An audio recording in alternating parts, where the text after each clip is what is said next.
আজ বড় কাছারি মন্দির সংলগ্ন নবনির্মিত দোকানের ব্যবসায়ীদের চাবি প্রদান করলেন সাংসদ অভিষেক বন্দ্যোপাধ্যায়।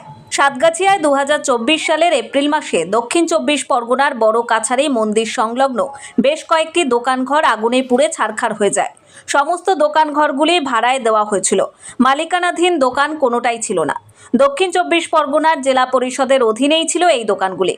পূজার সামগ্রী, খেলনার দোকান ছাড়াও বেশ কয়েকটি খাবারের দোকানও ছিল সেই তালিকায়। সেই দোকানের ওপর নির্ভর করেই চলত বহু মানুষের সংসার। একমাত্র আয়ের উৎস সেই দোকান পুড়ে যাওয়ায় মাথায় হাত পড়ে ব্যবসায়ীদের। এরপরই ডায়মন্ড হারবারের সাংসদ অভিষেক বন্দ্যোপাধ্যায় উদ্যোগী হন যাতে সেই দোকানগুলি নবরূপে যাতে আবারও নির্মাণ করা যায়। সেই মতোই সাংসদের উদ্যোগে দক্ষিণ চব্বিশ পরগনা জেলা পরিষদের 3,90,00,000 টাকা ব্যয়ে বড় কাছারি মন্দির সংলগ্ন প্রায় 70টি দোকান নির্মাণ করা হয়। সেই দোকান ঘরগুলি ছাড়াও প্রতীক্ষালয়, শৌচালয়, ওয়াটার এটিএম, দুটি আলাদা আলাদা মূল প্রবেশদ্বার ছাড়াও সৌন্দর্যায়নের জন্য রয়েছে ঝর্ণাও। ঢেলে সাজানো হয়েছে মন্দির সংলগ্ন এলাকা।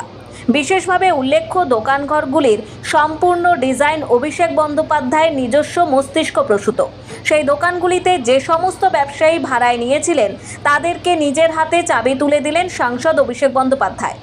সেই মতোই 60 জন ব্যবসায়ীর হাতে 3 বছরের নির্দিষ্ট চুক্তির ভিত্তিতে চাবি প্রদান করা হয়।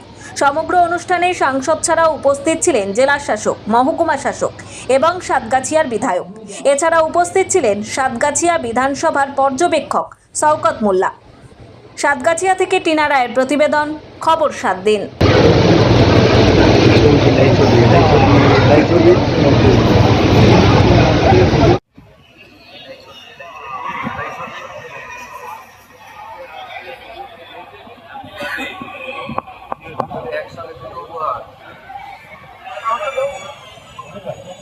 অচিন্ত পাল